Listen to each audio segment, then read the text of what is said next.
Raden Mas Pucung Brawijaya. Ada seratnya ini sebenarnya masih ada, cuma ini rahasia, nanti dia yang akan menjelaskan.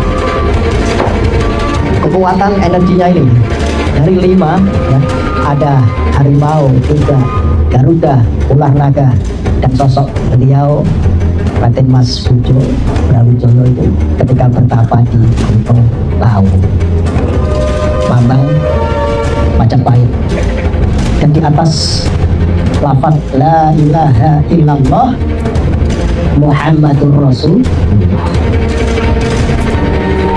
1, 2, 3, 4, dan di bawah ini ya,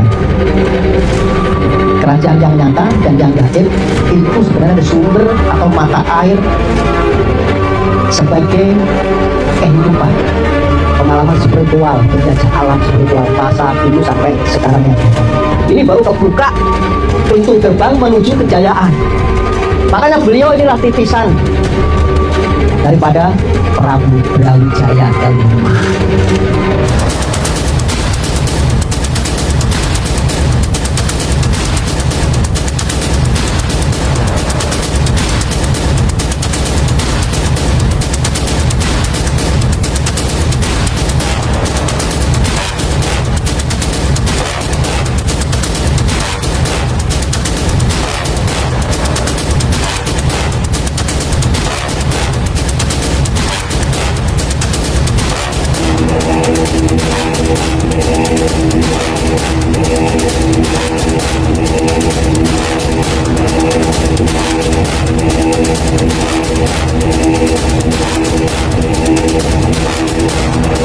Assalamualaikum. Waalaikumsalam.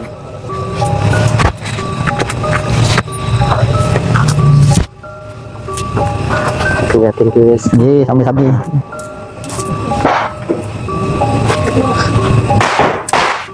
Assalamualaikum guys. Waalaikumsalam warahmatullahi.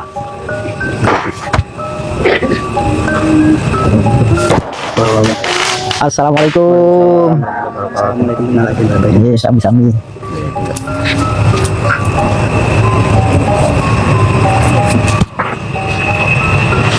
Assalamualaikum warahmatullahi wabarakatuh. Pak.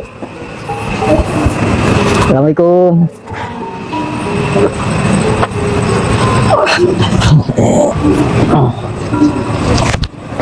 Alhamdulillah. Wah, dah begitu sih nggak nonton pas momen-momen pengen panjang kali itu sih. Tapi insyaallah kita sambung doa nama. Bismillahirrahmanirrahim. Assalamualaikum warahmatullahi wabarakatuh. Alhamdulillah, syukran lillah. Asyhadu an la ilaha illallah wahdahu la syarika lah. Wa asyhadu anna sayyidana Muhammadan abduhu wa rasuluhu la nabiyya ba'dah. Allahumma salli wa sallim wa barik ala Sayyidina Muhammadin wa ala alihi wa sahbihi ajma'in. La hawla wa la quwwata illa billahil aliyyil azim. Amma ba'du.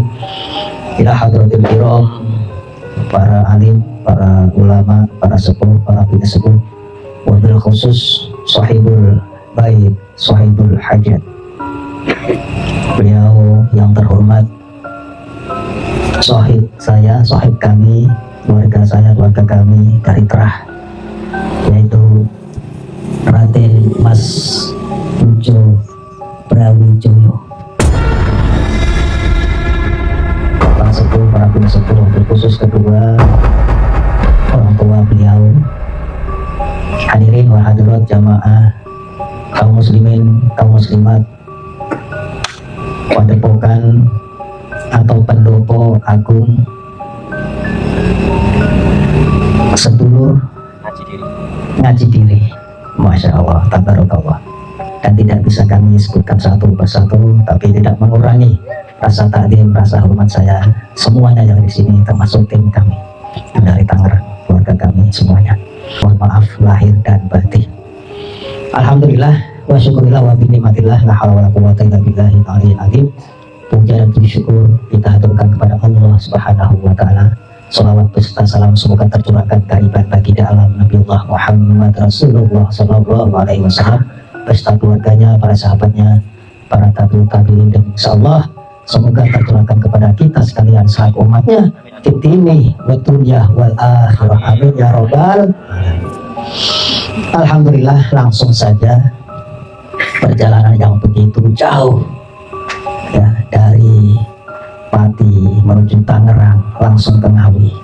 Coba dihitung sudah berapa ribu kilometer yang saya tempuh untuk bersilaturahim.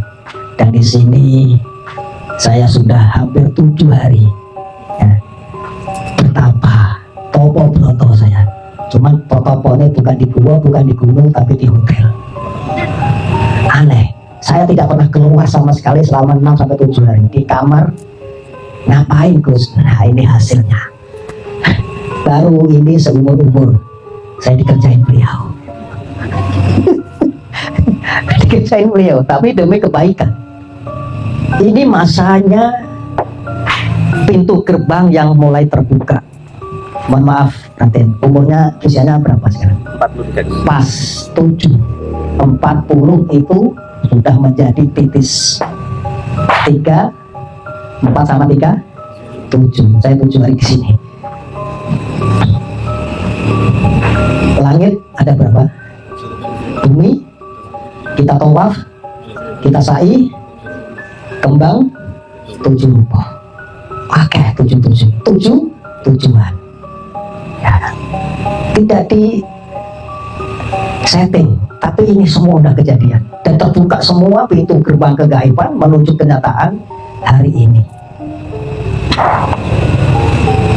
Pertama, saya ngelukis, beliau terah. Dari mana? Dari kerajaan Demak Bintoro. Ada terahnya. Karena Raden Patah adalah putra dari Brawijaya kelima.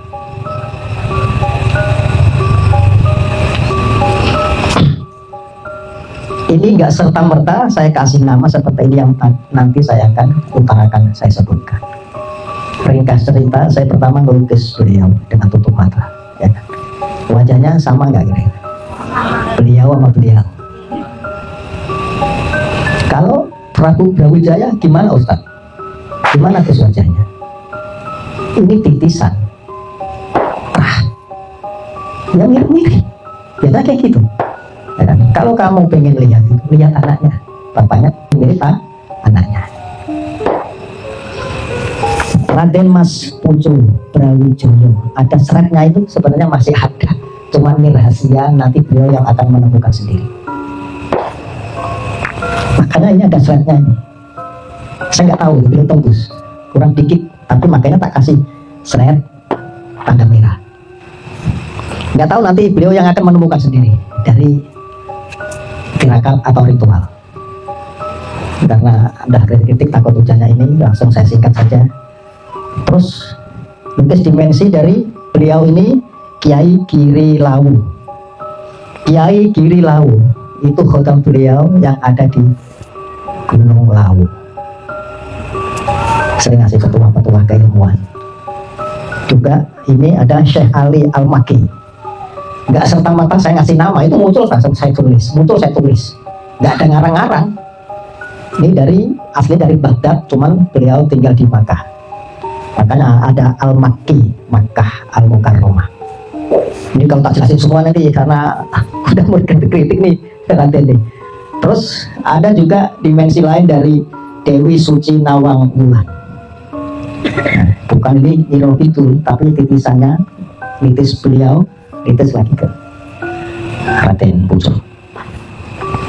Satu lagi ada beliau Ki Ageng Purwo Kencono.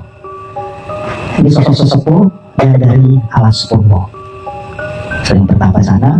Saya nggak tahu cerita-cerita beliau, belum pernah nyampaikan apapun. Cuman aku takkan beliau gini, aku yang tahunya seperti itu. Sosok 5 ini ya, yang dominan di dalam diri beliau. 5 seperti rukun Islam.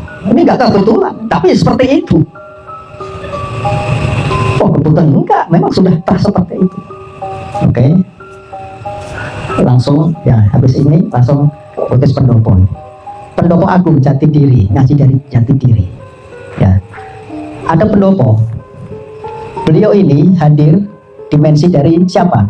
Sunan Kalijogo. Beliau yang mengislamkan dari Prabu Brawijaya. Ini nggak kebetulan, tapi memang sudah seperti itu. Ya. Beliau Kanjeng Sunan Kalijogo ini kekuatan spiritual double di Raden. Nah, sahabat-sahabatnya ini juga ada guru, ada sahabat semua ini, yaitu Wali Songo.